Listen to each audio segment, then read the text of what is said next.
Hello everyone, welcome back to the channel. तो आज हम स्टार्ट करते हैं सोशल एंड प्रिवेंटिव फार्मेसी की यूनिट 3। तो 2 यूनिट में ऑलरेडी कंप्लीट करा चुका हूँ, उसके नोट्स भी मैंने आपको प्रोवाइड करा दिए, तो जाके उसे देख लेना। आज हम स्टार्ट करेंगे यूनिट 3, जिसमें हम देखने वाले हैं नेशनल हेल्थ प्रोग्राम। तो काफ़ी इंपॉर्टेंट यूनिट है, इसमें से 2 से 3 क्वेश्चन जो है ज़रूर बनते हैं।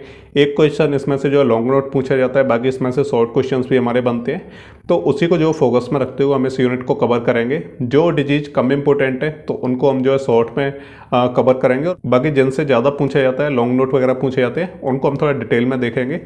तो आज हम जो है देखेंगे इसमें कि नेशनल हेल्थ प्रोग्राम होता क्या है, इसका इंट्रोडक्शन देखेंगे, और बाकी इसके क्या एम है, क्या ऑब्जेक्टिव है, उनके बारे में डिस्कस करेंगे। और फिर हम जो है एक डिजीज को इसमें कवर करेंगे, जिसमें हम एड्स और HIV कंट्रोल प्रोग्राम के बारे में डिस्कस करेंगे।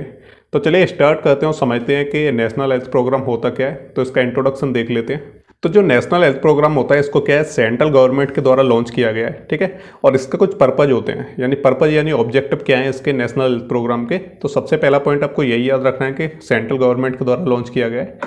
इसके कुछ ऑब्जेक्टिव या पर्पज की हम बात करें तो एक तो जो कम्युनिकेबल डिजीज होती हैं, उनको क्या है प्रॉपर तरीके से एलिमिनेट करना या फिर उनका एरेडिकेशन करना।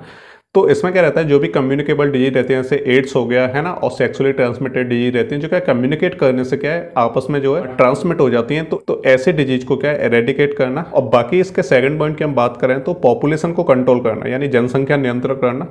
और जो रूरल हेल्थ यानी जो गाँव वगैरह के जो एरिया रहते हैं, तो वहाँ पे जो उनकी हेल्थ है उनको जो इम्प्रूव करना, यानी रूरल जो गाँव के एरिया रहते हैं उन लोगों की हेल्थ के ऊपर भी फोकस करना।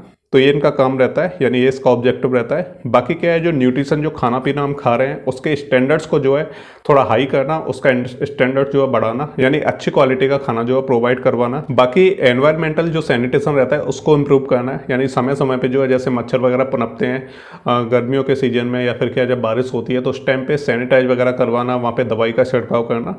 तो ये सारे के सारे जितने भी इसके पर्पज होते हैं नेशनल हेल्थ प्रोग्राम के, तो ये क्या है सेंट्रल गवर्नमेंट के द्वारा कंट्रोल किए जाते हैं और इन चीज़ों पर जो फोकस किया जाता है। तो ये 3-4 पॉइंट हैं जो कि आपको याद रखने हैं। बाकी इसमें टेक्निकल और मटेरियल सपोर्ट के लिए कुछ हमारी जो है इंटरनेशनल ऑर्गेनाइजेशंस भी इसमें शामिल रहती हैं, जो क्या है मटेरियल प्रोवाइड कराती हैं, मटेरियल सपोर्ट और टेक्निकल सपोर्ट भी जो प्रोवाइड कराती हैं।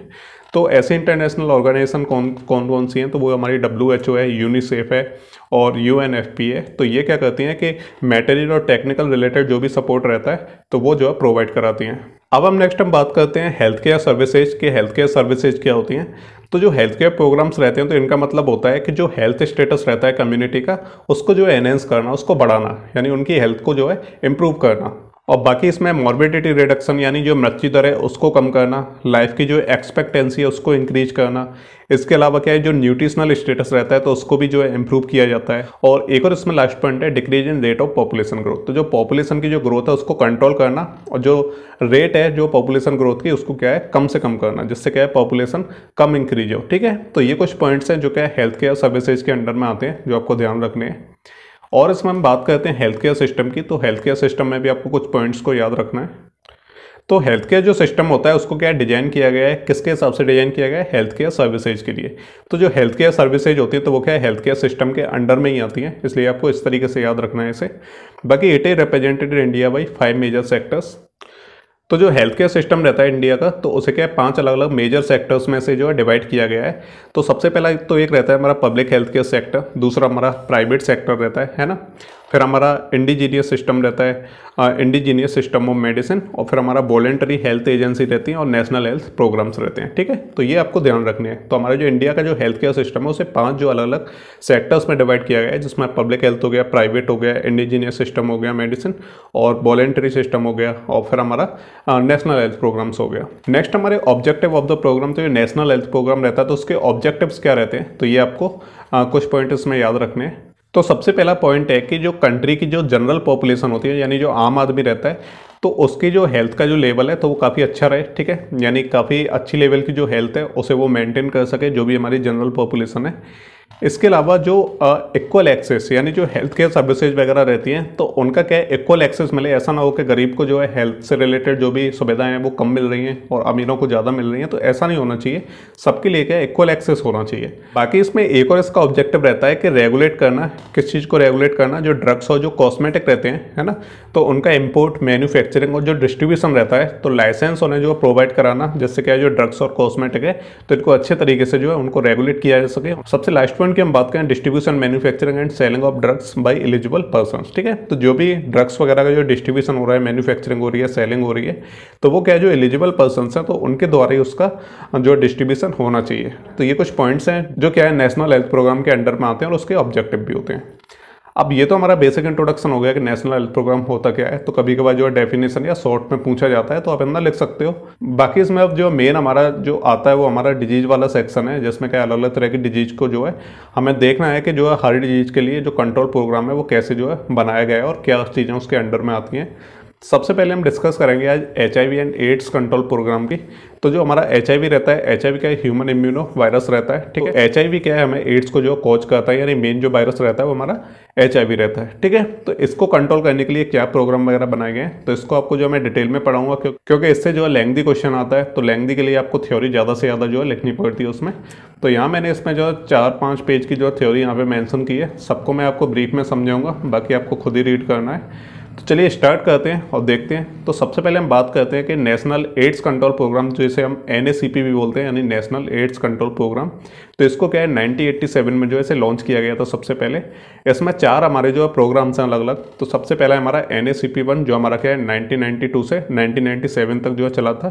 NACP2 हमारा 1999 से 2004 तक चला था। बाकी जो हमारा थर्ड वाला है वो हमारा 2006 से लेकर 2011 तक जो है चला था। और बाकी हमारा जो सबसे लास्ट है जो हमारा फोर्थ है वो हमारा 2012 से 2017 तक जो है चला है। ठीक है, तो ये हमारे नेशनल एड्स कंट्रोल प्रोग्राम। ठीक है, तो अब हम बात करते हैं इसके गोल्स एंड ऑब्जेक्टिव्स की। ठीक है, कि जो हमारा नेशनल एड्स कंट्रोल प्रोग्राम है तो इसके क्या क्या गोल्स और ऑब्जेक्टिव है। सबसे पहले हम बात करते हैं ऑब्जेक्टिव 1 की। तो सबसे पहला ऑब्जेक्टिव है हमारा क्या, रिड्यूस न्यू इन्फेक्शंस बाय 50%। कि जो नए नए जो इन्फेक्शन हो रहे हैं एड्स के, तो इनको क्या है 50% तक कम करना। ठीक है, तो ये इसका पहला ऑब्जेक्टिव हो गया। बाकी इसके ऑब्जेक्टिव 2 की हम बात करें तो comprehensive care, support and treatment to all persons living with HIV AIDS. ठीक है, तो जिन लोगों को HIV एड्स हो चुका है, ठीक है, तो उनको जो है कंप्रेहेंसिव केयर, उनको सपोर्ट प्रोवाइड करना और उनको जो है प्रॉपर ट्रीटमेंट देना। ठीक है, तो ये हमारा ऑब्जेक्टिव दूसरा हो गया। तो सबसे पहले ऑब्जेक्टिव का क्या काम है कि जो नए नए जो इन्फेक्शन हैं तो उनको 50% तक कम करना। बाकी जिन्हें हो चुका है तो उनको केयर, सपोर्ट वगैरह और ट्रीटमेंट जो है प्रोवाइड कराना। तो इसके 2 ऑब्जेक्टिव हो गए। अब इसी के जो गोल्स और ऑब्जेक्टिव है तो इसमें एक और हमारा बेसिक सा एक इसमें रूल आता है जिसे हम 3x5 इनिशिएटिव बोलते हैं। तो सबसे पहला पॉइंट हम देखते हैं कि ऐसे पीपल्स जो क्या है HIV और एड्स से जो है इन्फेक्टेड हैं। ठीक है, तो ऐसे जो पीपल्स हैं वो कितने हमारे 40 मिलियन है पूरे वर्ल्ड में। बाकी जो 3x5 इनिशिएटिव है तो उसका टारगेट क्या है, तो सबसे पहले से अनाउंस किया गया था WHO एंड UNAIDS के द्वारा। तो दिसंबर 1 में 2003 में ऐसे 3x5 टारगेट को जो है अनाउंस किया गया था। और सेकंड पॉइंट की हम इसमें बात करें, थर्ड पॉइंट की, तो इंटरम टारगेट। तो जो हमारा इंटरम टारगेट होता है ना, यानी जो 3x5 इनिशिएटिव है तो उसका टारगेट क्या है, तो इसका टारगेट ये है कि जो डेवलपिंग कंट्रीज है जिसमें क्या है लो या फिर जो मिडिल इनकम वाले लोग हैं और जो इन्फेक्टेड हैं HIV और एड्स से, तो ऐसे कितने पीपल्स हैं, लगभग 3 मिलियन पीपल्स हैं। ठीक है, तो उनको क्या है एंटी रेट्रोवायरल ट्रीटमेंट जो प्रोवाइड कराना। तो इसका टारगेट होता है और कब तक प्रोवाइड कराना, बाय द एंड ऑफ 2005। ठीक है, तो अल्टीमेट गोल की हम बात करें तो universal access to anti retroviral treatment. ठीक है, to the anyone who needs it. ठीक है, अल्टीमेट इसका गोल क्या है कि पूरे यूनिवर्सल यानी पूरे वर्ल्ड में जिसको भी एंटी रेट्रोवायरल ट्रीटमेंट की जरूरत है तो उनको वो प्रोवाइड कराना। तो ये इसका अल्टीमेट गोल होता है। तो ये एक तरह का क्या इनिशिएटिव है जिसमें आप क्या देखते हैं कि जो भी HIV से जो इन्फेक्टेड पीपल हैं तो उनको जो है ART जो है ट्रीटमेंट प्रोवाइड कराना। तो ये इनका बेसिक जो है टारगेट होता है और इनका अल्टीमेट गोल है। ठीक है, तो ये आपको ध्यान रखना है। बाकी फोकस एरिया के बारे में हम बात करें तो 5+। ठीक है, तो 5+ के फॉर्म में हम इसे याद रख सकते हैं। तो फोकस एरिया कौन कौन से हो गए, तो simplified standard tools to deliver ART। तो सबसे पहले जो ART यानी एंटो रेट्रोवायरल जो ट्रीटमेंट है तो इसको डिलीवर करने के लिए क्या है सिंप्लीफाइड स्टैंडर्ड टूल्स को जो है फॉर्म करना, जिससे क्या है आसानी से जो हम ये जो ट्रीटमेंट है इसको हम डिलीवर कर पाए हर पर्सन को। बाकी ये new service to ensure effective reliable supply of medicine and diagnostic. तो एक क्या है, एक नई सर्विस बनाना जिससे हम क्या करें कि इफेक्टिव तरीके से या फिर रिलायबल सप्लाई प्रोवाइड कराना मेडिसिन वगैरह की, डायग्नोस्टिक वगैरह करवाना। तो इसके लिए क्या एक नई सर्विस बनाई जाए, एक नया तरीका बनाया जाए जिससे आसानी से ये सारी चीज़ें की जा सके। बाकी dissemination and application of new knowledge and successful strategy. तो बाकी क्या है नॉलेज वगैरह प्रोवाइड कराना, एप्लीकेशंस वगैरह प्रोवाइड कराना और नई नई स्ट्रेटेजीज बनाना। तो इसके ऊपर भी क्या है फोकस करते हैं। बाकी urgent sustained support to countries, ठीक है, तो जो भी कंट्रीज वगैरह हैं तो उनको अगर अर्जेंट सपोर्ट की ज़रूरत है, ठीक है, तो उनको जो है सपोर्ट वगैरह प्रोवाइड कराना। इसके अलावा इसमें global leadership backed by strong partnership, जो भी एंटी रेट्रोवायरल ट्रीटमेंट वगैरह रहते हैं और एड्स कंट्रोल वगैरह को लेके हम जो है अलग अलग कंट्रीज से जो है पार्टनरशिप कर सकते हैं और उनकी एक दूसरे की हेल्प कर सकते हैं। तो ये सारी चीज़ें क्या है, फोकस एरिया के अंदर आ जाती हैं और ये 5 जो पॉइंट्स हैं ये आपको ध्यान रखने हैं, जिन्हें हम 5 पिलर्स बोलते हैं। अब हम बात करते हैं HIV स्क्रीनिंग इन NACP, ठीक है। तो NACP जो नेशनल एड्स कंट्रोल प्रोग्राम है, तो जो एड्स होता है तो वो क्या है, ह्यूमन इम्यूनो वायरस की वजह से हमें जो कॉज होता है। तो HIV की जो स्क्रीनिंग कैसे की जाती है नेशनल एड्स कंट्रोल प्रोग्राम में, तो इसके बारे में थोड़ा डिस्कस कर लेते हैं। तो जो स्क्रीनिंग रहती है और जो डायग्नोस्टिक रहता है वो अलग अलग चीज़ होती है, ठीक है। तो स्क्रीनिंग के लिए हम पहले देखेंगे कि कौन कौन से टेस्ट होते हैं। तो स्क्रीनिंग के लिए एक तो एलिसा टेस्ट किया जाता है और फिर क्या है, रैपिड टेस्ट किया जाता है और एक क्या है, सिंपल टेस्ट होता है, ठीक है। तो ये आपको ध्यान रखने हैं। तो आप इसे ERS शॉर्ट फॉर्म में जो आप इसे याद कर सकते हो। और बाकी इसमें एक और टेस्ट रहता है जैसे हम कंफर्मेटरी डायग्नोसिस ऑफ HIV बोलते हैं, ठीक है। तो इसे जो कैसे किया जाता है, इसे एक टेस्ट होता है वेस्टर्न ब्लॉट ऐसे, ठीक है, तो इसके थ्रू जो है इसे टेस्ट किया जाता है, ठीक है। तो ये हमारी स्क्रीनिंग के कुछ टाइप हो गए जो आपको ध्यान रखने हैं और स्क्रीनिंग कैसे की जाती है HIV की। अब नेक्स्ट हम बात करते हैं स्क्रीनिंग स्ट्रेटजी फॉर HIV की। जो स्ट्रेटजी रहती है कि किस तरीके से हमें HIV की स्क्रीनिंग करनी है, तो उसके बारे में डिस्कस कर लेते हैं। तो सबसे पहले हमारी स्ट्रेटजी होती है तो उसके बारे में डिस्कस कर लेते हैं। तो जो हमारी जो 3 अलग अलग स्क्रीनिंग टाइप रहते हैं, इसमें हम ERS, ठीक है, ये हमारे 3 हो गए। तो सबसे पहले के जो 3 में से जो 1 स्ट्रेटेजी है हमारी, तो उसमें हम क्या करते हैं कि जब भी हम क्या ब्लड ट्रांसफ्यूजन करते हैं, ठीक है, तो जब भी ब्लड का ट्रांसफ्यूजन किया जाता है तो उससे पहले हम क्या करते हैं कि जो ब्लड की जो यूनिट है उसकी हम स्क्रीनिंग करते हैं, ठीक है, उसकी हम टेस्टिंग करते हैं कि उसमें कहीं HIV वगैरह प्रेजेंट तो नहीं है। जब उसकी स्क्रीनिंग हो जाती है तभी हम जो है ब्लड का ट्रांसफ्यूजन करते हैं, ठीक है। तो ये चीज़ आपको ध्यान रखनी है। दूसरा, do not recommend its use for diagnosis of HIV in a person, ठीक है। तो जो पहली जो हमारी स्ट्रेटेजी रहती है तो इसमें हम क्या करते हैं कि जो HIV का जो डायग्नोसिस रहता है किसी भी पर्सन के अंदर, तो उसके लिए हमें जो रिकमेंड नहीं किया जाता है। तो इसका मतलब क्या हो गया, जैसे मैंने आपको बताया कि स्क्रीनिंग अलग चीज़ होती है और डायग्नोसिस अलग चीज़ होती है, ठीक है। तो ये क्या है, मैं स्क्रीनिंग मेथड्स बता रहा हूँ इसमें आपको।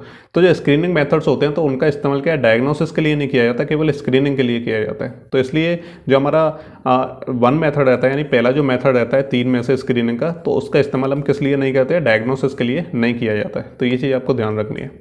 सेकंड स्ट्रेटजी की हम बात करते हैं तो सेकंड स्ट्रेटजी में हम जो दूसरा मेथड है उसको हम यूज करते हैं तीनों मेथड में से। तो इसमें क्या करते हैं हम कि done for screening person who is symptomatic with any one of AIDS defining illness, ठीक है। तो सेकंड स्ट्रेटजी का यूज हम क्यों करते हैं कि अगर एड्स से रिलेटेड अगर हमें कोई भी साइन या सिम्टम्स हमें दिखाई देते हैं तो उसकी स्क्रीनिंग के लिए हम इस मेथड को यूज कर सकते हैं, यानी इस स्ट्रेटजी को हम फॉलो कर सकते हैं। बाकी जो भी एड्स से रिलेटेड जो इलनेस वगैरह रहती है तो इसको क्या है NACO गाइडलाइंस में जो डिफाइन किया गया है कि एड्स के क्या क्या जो है इलनेस के जो सिम्टम्स होते हैं, तो उन्हीं के हिसाब से जो हम यहाँ पे स्क्रीनिंग करते हैं तो हमारी सेकंड स्ट्रेटजी के अंदर आ जाती है। अब नेक्स्ट हम बात करते हैं कि जो थर्ड जो स्ट्रेटजी रहती है तो इसमें क्या है, जो तीनों टेस्ट रहते हैं यानी तीनों स्क्रीनिंग के जो टेस्ट रहते हैं उनको जो है यूज किया जाता है। तो ये तीनों मेथड किसकी स्क्रीनिंग के लिए यूज किए जाते हैं, यानी उस पर्सन की स्क्रीनिंग के लिए यूज किए जाते हैं जो क्या है एसिम्प्टोमेटिक है, ठीक है। तो ये कुछ स्ट्रेटजी हैं जो आपको जस्ट याद रखनी है। बाकी इसमें क्या है, जो स्क्रीनिंग के जो तीनों मेथड होते हैं, तो पहला जो स्क्रीनिंग मेथड रहता है तो ये हमारा स्ट्रेटजी 1 में आती है। फिर हम जो है 2 मेथड्स को यूज करते हैं स्ट्रेटजी 2 में और तीनों मेथड्स को हम यूज करते हैं स्ट्रेटजी 3 में। तो ये आपको इसी तरीके से जो है याद रखने हैं। तो ये आपको इसी तरीके से याद रखने हैं। एक और इसमें आ जाता है एलिसा टेस्ट, ठीक है। तो एलिसा टेस्ट क्या है, first screening test commonly employed for HIV। तो HIV के लिए सबसे पहला तरीका यही वाला था हमारा, जिसमें हम क्या है एलिसा टेस्ट के थ्रू स्क्रीनिंग करते हैं HIV वायरस की, ठीक है। और ये क्या है, हाईली सेंसिटिव होता है, ठीक है। तो ये जो एलिसा टेस्ट होता है तो इसके हम HIV की स्क्रीनिंग के लिए यूज करते हैं और हाईली सेंसिटिव होता है, ठीक है। तो ये चीज़ आपको याद रखनी है।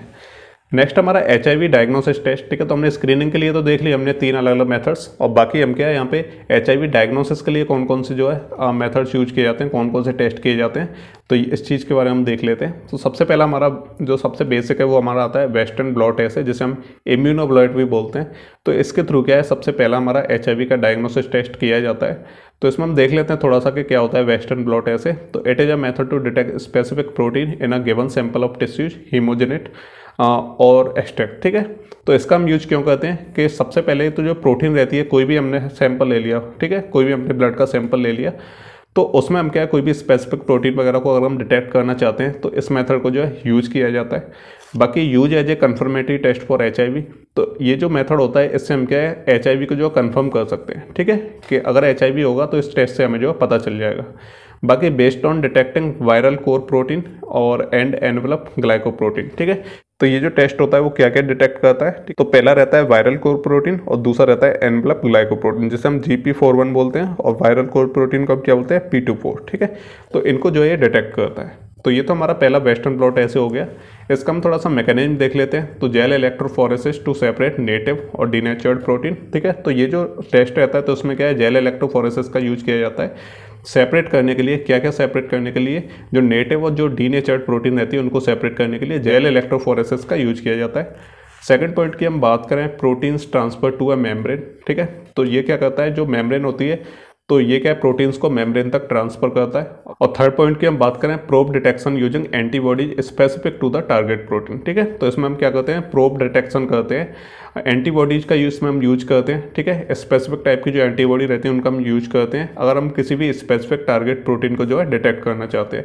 तो ये कुछ पॉइंट्स हैं, यानी ये इसका मैकेनिज्म होता है कि वेस्टर्न ब्लॉट ऐसे को जो है किस तरीके से यूज किया जाता है। ठीक है, तो ये हो गया हमारा। सेकंड हम देखते हैं P24 एंटीजन टेस्ट। तो ये हमारा दूसरा हो गया। एक तो हमने वेस्टर्न ब्लॉट ऐसे देख लिया, ये हमारा दूसरा टेस्ट है P24 एंटीजन टेस्ट। तो इसमें हम क्या करते हैं, detect the presence of the P24 protein of HIV। ठीक है, तो HIV में अगर P24 प्रोटीन प्रेजेंट है, ठीक है, तो उसको डिटेक्ट करने के लिए हम P24 एंटीजन टेस्ट करते हैं। नेक्स्ट हमारा क्या आता है, न्यूक्लिक एसिड बेस्ड टेस्ट। तो ये जो टेस्ट होता है तो इसमें जो HIV का जो एक रीजन रहता है जिसमें क्या है 1 to 4 जो बेस टारगेट सीक्वेंस रहता है, तो उसको एम्पलीफाई या फिर उसे डिटेक्ट करने के लिए इस मेथड का यूज किया जाता है, जिसे हम न्यूक्लिक एसिड बेस्ड टेस्ट बोलते हैं। फोर्थ मेथड की हम बात करें तो RT-PCR टेस्ट होता है। तो इसमें क्या कुछ स्टेप्स होते हैं, जैसे viral RNA is extracted and is treated with reverse transcriptase. ठीक है, तो सबसे पहले जो वायरल जो RNA होता है उसको एक्सट्रैक्ट किया जाता है ना। उसके बाद उसका क्या है, रिवर्स ट्रांसक्रिप्टेज किया जाता है। उसके बाद PCR को अप्लाई किया जाता है। फिर क्या किया जाता है, amplified segments bind to specific oligonucleotides. ठीक है, उसके बाद क्या किया जाता है, made visual with probe bound to an enzyme. ठीक है, तो ये क्या कुछ स्टेप्स हैं, जैसे क्या है, सबसे पहले RNA को एक्सट्रैक्ट किया गया और फिर उसका रिवर्स ट्रांसक्रिप्टेज किया गया, ये पहला हो गया। उसके बाद क्या किया, PCR अप्लाइड किया, है ना। उसके बाद क्या किया, इस तरीके से हर एक स्टेप को जो आपको इस तरीके से लिखना है और आपको जो है याद करना है। यानी ये स्टेप्स है, मैंने क्या एक ही लाइन में लिख दिए, इसलिए थोड़ा सा अजीब लग रहा होगा। बाकी आप इन्हें अपने हिसाब से भी लिख सकते हो। जब आप याद करो तो इसकी प्रैक्टिस के लिए आपके एक ब्लैंक पेपर पे इस तरीके से एरो लगा के आप स्टेप्स को लिख सकते हो। फिर हमारा जो सबसे लास्ट जो टेस्ट रहता है वो होता है हमारा क्वांटीप्लेक्स BDNA और ब्रांच DNA टेस्ट। ठीक है, तो ये आपको याद रखना है इसका नाम। तो और बाकी हम इसके बारे में थोड़ा सा देख लेते हैं कि किस तरीके से जो है इसे किया जाता है। तो सबसे पहले plasma centrifuge and open to release its RNA। ठीक है, तो प्लाज्मा को सबसे पहले क्या किया जाता है, सेंट्रीफ्यूज किया जाता है, उसे ओपन किया जाता है, जिससे क्या है RNA जो बाहर आ जाता है। और उसके बाद क्या है, स्पेशल ओलिगोन्यूक्लियोटाइड्स को ऐड किया जाता है, जो क्या है RNA की जो वॉल रहती है उसको फास्टन कर देता है। उसके बाद क्या करते हैं, हम एम्पलीफाई द सिग्नल को एम्पलीफाई करते हैं। उसके बाद oligonucleotides bind to an enzyme added. ठीक है, तो एक एंजाइम को ऐड किया जाता है, जिसके साथ क्या है, ओलिगो जो न्यूक्लियोटाइड रहता है वो क्या है, बाउंड कर लेता है। नेक्स्ट आता है हमारा the enzyme action causes a colour reaction which allows to quantification of the viral RNA in the original sample. बाद में कुछ उसमें एंजाइम ऐड किए जाते हैं जो क्या करते हैं कि कलर रिएक्शन को कॉज करते हैं। और उसके बाद क्या है, जो ओरिजिनल सैंपल रहता है, ठीक है, तो उसका क्वांटिफिकेशन हो जाता है, यानी जो वायरल RNA जो रहता है ओरिजिनल सैंपल के अंदर, तो उसका क्वांटिफिकेशन हो जाता है कलर रिएक्शन की वजह से। ठीक है, तो ये कुछ पॉइंट्स है जो आपको याद रखने हैं, ये कुछ स्टेप्स है जो आपको याद रखने हैं हर टेस्ट के बारे में। नेक्स्ट हम इसमें बात करते हैं टारगेटेड इंटरवेंशंस इन NACP। तो टारगेटेड इंटरवेंशंस क्या है नेशनल एड्स कंट्रोल प्रोग्राम में, तो उनके बारे में बात कर लेते हैं। तो सबसे पहले तो बेसिक पर्पज के बारे में बात कर लेते हैं कि NACP का बेसिक पर्पज क्या है। तो to reduce transmission of HIV amongst most vulnerable population. ठीक है, तो ऐसी पॉपुलेशन में HIV के ट्रांसमिशन को रिड्यूस करना जो क्या है ज़्यादा वल्नरेबल है, जिसमें क्या है ज़्यादा जो HIV होने के चांसेज हैं। तो ऐसी पॉपुलेशन में से जो HIV की जो ट्रांसमिशन है उसको रिड्यूस करना। सेकेंड इसकी अप्रोच क्या है, combine a comprehensive and integrated approach to vulnerable segments of population. ठीक, तो ये इसके बेसिक कुछ अप्रोच होगी जो आपको ध्यान रखनी है। बाकी मेन एक्टिविटीज इसकी क्या है, तो ये कुछ पॉइंट्स हैं जो आपको बस थोड़ा थोड़ा याद करने हैं। तो सबसे पहले इसकी मेन एक्टिविटी देख लेते हैं। तो एक तो behavioural change, communication, treatment of sexually transmitted disease, बाकी create enabling environmental to facilitate behaviour change. ठीक है, तो ये कुछ इसकी मेन एक्टिविटीज है। नेक्स्ट आता है सेगमेंट्स ऑफ पॉपुलेशन कवर्ड। तो पॉपुलेशन में तो हम जो है रिड्यूस करते हैं ट्रांसमिशन को, बाकी कुछ सेगमेंट होते हैं पॉपुलेशन के जिसको ज़्यादा जो ध्यान में रखा जाता है। ठीक है, तो ऐसे कौन कौन से सेगमेंट है, तो सबसे पहला सेक्स वर्कर्स जो होते हैं, ठीक है, तो उनको जो फोकस में रखा जाता है क्योंकि उनमें क्या है HIV एड्स वगैरह के जो है चांसेस ज़्यादा रहते हैं ट्रांसमिशन के। बाकी जो इंजेक्टिंग ड्रग यूजर्स रहते हैं, जो कि अपने नसों में ड्रग वगैरह को इंजेक्ट करते रहते हैं, तो इन लोगों को भी जो फोकस में रखा जाता है। ट्रकर्स वगैरह हो गए, होमोसेक्सुअल मैन हो गए, माइग्रेंट लेबरर्स हो गए, और बाकी स्ट्रीट जो चिल्ड्रंस होते हैं, तो उन सभी को क्या है, ज़्यादा फोकस में रखा जाता है, क्योंकि इनमें जो एड्स होने के चांसेस ज़्यादा रहते हैं। बाकी इसमें ऑप्ट इन और ऑप्ट आउट टेस्टिंग के बारे में बात कर लेते हैं। तो कभी कभार 2 नंबर में पूछ सकते हैं कि what is opt in testing या फिर what is opt out testing. तो इसके बारे में थोड़ा सा मैं आपको बता देता हूँ। तो ऑप्ट इन टेस्टिंग क्या रहता है कि testing is offered and the patient is required to actively give permission before it can occur. तो ऑप्ट इन टेस्टिंग का मतलब होता है कि जब भी क्या है डायग्नोसिस वगैरह हम करते हैं या टेस्टिंग वगैरह करते हैं, ठीक है, तो हम क्या है, जो भी पेशेंट की हम करने वाले हैं, तो हम क्या उसे बता देते हैं कि आपकी टेस्टिंग होने वाली है, ठीक है। तो वो जो पेशेंट होता है वो क्या है, एक्टिवली जो परमिशन दे देता है कि हाँ ठीक है टेस्टिंग कर लो, ठीक है। तो इसे हम ऑप्ट इन टेस्टिंग बोलते हैं, जिसमें पेशेंट क्या है, एक्टिवली गिव परमिशन। ये मेन पॉइंट है जो आपको ध्यान रखना है, जो क्या परमिशन दे देता है। ऑप्ट आउट टेस्टिंग में क्या होता है, तो इसमें जो पेशेंट होता है वो क्या नॉर्मली परमिशन नहीं देता है। जब भी हम उसे नोटिफाई करते हैं कि आपकी टेस्टिंग होगी, तो पेशेंट क्या है, परमिशन नहीं देता है, ठीक है। वो क्या करता है, डिक्लाइन कर देता है। इस केस में क्या होता है कि जब पेशेंट परमिशन देता ही नहीं है, उसे डिक्लाइन कर देता है, तो हम जो टेस्टिंग है उसे नहीं कर सकते। तो ये हमारी ऑप्ट आउट टेस्टिंग रहती है। लेकिन इसमें जो WHO जो CDC है, तो वो रिकमेंड करते हैं कि जो ऑप्ट आउट टेस्टिंग रहती है, तो वो क्या है, ज़्यादा बेटर है, ठीक है। वो क्या एक प्रॉपर पॉलिसी है, और इसी को जो है फॉलो करना चाहिए कि पेशेंट को पहले नोटिफाई करना चाहिए, और अगर वो डिक्लाइन करता है, ठीक है, तो हमें जो है टेस्टिंग नहीं करनी चाहिए। बाकी ऑप्ट आउट टेस्टिंग है जो हायर 85 से 98% testing rate then opt in testing, ठीक है। तो जो ऑप्ट आउट टेस्टिंग रहती है, तो इसकी जो टेस्टिंग रेट है वो ज़्यादा हायर होती है, और बाकी ऑप्ट इन टेस्टिंग की जो 25 से 83% तक ही होती है, ठीक है। तो इसकी थोड़ी लो रहती है। बाकी it does not eliminate the need for inform consent, ठीक है। तो जो क्या इन्फॉर्म कंसेंट रहता है, यानी जब क्या हम पेशेंट से हम पूछते हैं, परमिशन लेते हैं, तो जो ऑप्ट आउट टेस्टिंग रहती है ये उसे एलिमिनेट नहीं करती है। यानी इसमें हम क्या है, पेशेंट से पूछते हैं पहले, तो एक्सेप्ट या डिक्लाइन जो भी करता है उसके हिसाब से हम जो टेस्टिंग करते हैं। नेक्स्ट हम बात करते हैं LAC, जिसे हम बोलते हैं लिंक ART सेंटर। ART का मतलब एंटी रेट्रोवायरल थेरेपी, ठीक है। तो LAC क्या होता है, तो provide ARV drugs to patient on ART, ठीक है। तो ऐसे जो पेशेंट जिन्हें क्या हम ARV ड्रग्स जो प्रोवाइड कराते हैं, जो क्या है ART पे रहते हैं, यानी एंटी रेट्रोवायरल थेरेपी रहती है। तो एंटी रेट्रोवायरल थेरेपी में हम क्या करते हैं कि जो पेशेंट होते हैं उनको हम ARV यानी एंटो रेट्रोवायरल ड्रग्स जो है प्रोवाइड कराते हैं, ठीक है। तो ये क्या है, LAC के अंदर आ जाते हैं, ठीक है। नेक्स्ट आता है हमारा monitoring of patient on ART। तो जो एंटी रेट्रोवायरल थेरेपी रहती है, तो इसमें जो पेशेंट्स को मॉनिटर वगैरह किया जाता है।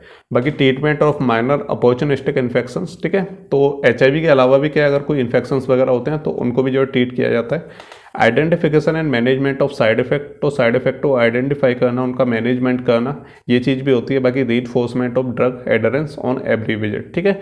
तो जो ड्रग एडरेंस रहता है, तो उसको भी जो है देखा जाता है जब भी क्या है पेशेंट, एवरी विजिट जो पेशेंट की होती है, तो उस टाइम पे। LAC प्लस का क्या मतलब होता है, LAC services plus pre ART management, ठीक है। तो ये भी इसी के अंदर आता है। तो help in integrating HIV care into general health system. तो ये जनरल जो बेसिक जो हेल्थ सिस्टम रहता है, तो उसके अंदर क्या है HIV केयर को इंटीग्रेट करना, ठीक है। तो ये क्या हमारा LAC प्लस होता है। बाकी reduce loss of patient between ICTC and care support and treatment services. Patient loss होने से बचने के लिए क्या है, ICTC and care support and treatment, जिसे हम CST सर्विसेज बोलते हैं, तो उनको जो प्रोवाइड कराया जाता है LAC प्लस के अंदर, ठीक है। तो ये कुछ पॉइंट्स हैं जो आपको ध्यान रखने हैं। ये क्या है, आपको ये शॉर्ट फॉर्म है, ये आपको याद रखनी है। 2 नंबर में कभी कभार पूछ ली जाती हैं, तो फिर आपको ध्यान नहीं आएगा बाद में, इसलिए हमेशा क्या है, इनकी फुल फॉर्म के फॉर्म में ही आपको इन्हें याद करना चाहिए। नेक्स्ट हमारा आता है ऑल इन इनिशिएटिव। तो इसमें क्या है, ये हमारा ग्लोबल लेवल पे होता है, इसमें सारी कंट्रीज वगैरह इन्वॉल्व रहती हैं, इसे हम ऑल इन इनिशिएटिव बोलते हैं। तो ऑल इन इनिशिएटिव क्या रहता है, तो इसके अंदर आ जाता है global initiative to end adolescent AIDS, ठीक है। तो जो ग्लोबल इनिशिएटिव रहता है, तो इसका जो मेन जो उद्देश्य रहता है वो क्या है, एडोलसेंट एड्स को जो है कंट्रोल करना, उसको एलिमिनेट करना। तो इसका इनिशिएटिव रहता है।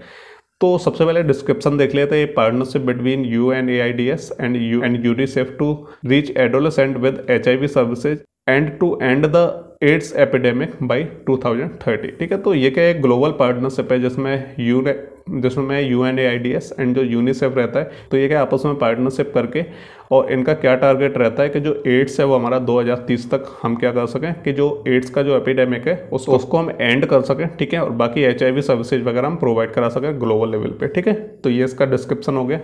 बाकी इसमें 4 की एक्शन एरियाज है, ठीक है, जिसमें क्या फोकस रखा जाएगा 4 अलग अलग एरियाज के ऊपर। तो इसको हम जो 4 की एक्शन एरियाज बोलते हैं। अब ये पॉइंट आपको जस्ट याद रखने हैं, ज़्यादा इन्हें समझने की जरूरत नहीं है। तो adolescent as leaders and actors of social change, improving data collection, encouraging innovative approaches to reach adolescents, और बाकी placing adolescents HIV firmly on political agenda. तो ये कुछ 3-4 पॉइंट है, यानी जैसे हम 4 की एक्शन एरियाज बोलते हैं। तो ये 4 जो 4 की एक्शन एरियाज जो इसमें इन्वॉल्व रहते हैं, जो ऑल इन इनिशिएटिव रहता है। बाकी फास्ट ट्रैक टारगेट की हम बात करें, जो 2020 तक जो है, अब तो खैर 2023 चल रहा है, लेकिन 2020 तक जो है ये जो टारगेट था इसका, तो उसे जो अचीव करना था। तो कौन कौन सा, तो क्या टारगेट्स थे उनके बारे में बात कर लेते हैं। तो reducing new HIV infections by at least 75%, ठीक है। तो जो HIV इन्फेक्शन है उनको 75% तक रिड्यूस करना। बाकी reducing AIDS related death by 65%, तो एड्स से जो डेथ होती है इनको 65% तक रिड्यूस करना। बाकी जीरो डिस्क्रिमिनेशन को अचीव करना। मेन गोल्स की हम बात करें तो एंडिंग एडोलेसेंट एड्स बाई 2030 तक जो एडोलेसेंट एड्स है उसको जो है एंड करना। Ending the global AIDS epidemic as a public health hit, ठीक है। तो बाकी इसको क्या है, ग्लोबल लेवल पे जो एड्स को जो है रोकना, जो क्या है पब्लिक हेल्थ के लिए थ्रेट रहता है। तो ये कुछ हमारे मेन गोल्स थे। तो ये हमने एड्स के बारे में A to Z सारी चीज़ें जान ली है, क्या क्या जो प्रोग्राम्स को जो इसमें ऐड किया गया है, ऑल इन इनिशिएटिव क्या है, 3x5 इनिशिएटिव क्या है, और बाकी इसमें अलग अलग जो है कौन कौन सी स्ट्रेटेजी रहती है, क्या कुछ आपको देखना है, तो वो सारी चीज़ें इसमें ऐड हो चुकी हैं। तो एड्स से रिलेटेड या एड्स कंट्रोल प्रोग्राम से रिलेटेड अगर कोई लेंथी क्वेश्चन आता है तो ये थ्योरी आपके लिए सफिशिएंट है। आप 3-4 पेज अगर आप लिख देते हो तो आपके लिए सफिशिएंट है। तो ये था आज का हमारा वीडियो, इसमें हमने सारी चीज़ें कवर कर ली हैं। बेसिक इंट्रोडक्शन देख लिया नेशनल हेल्थ कंट्रोल प्रोग्राम का, और बाकी इसमें HIV और एड्स कंट्रोल प्रोग्राम को भी देख लिया है। हम नेक्स्ट वीडियो में नेक्स्ट डिजीज के बारे में डिस्कस करेंगे। तो चलिए मिलते हैं अगले वीडियो में, तब तक के लिए goodbye and take care.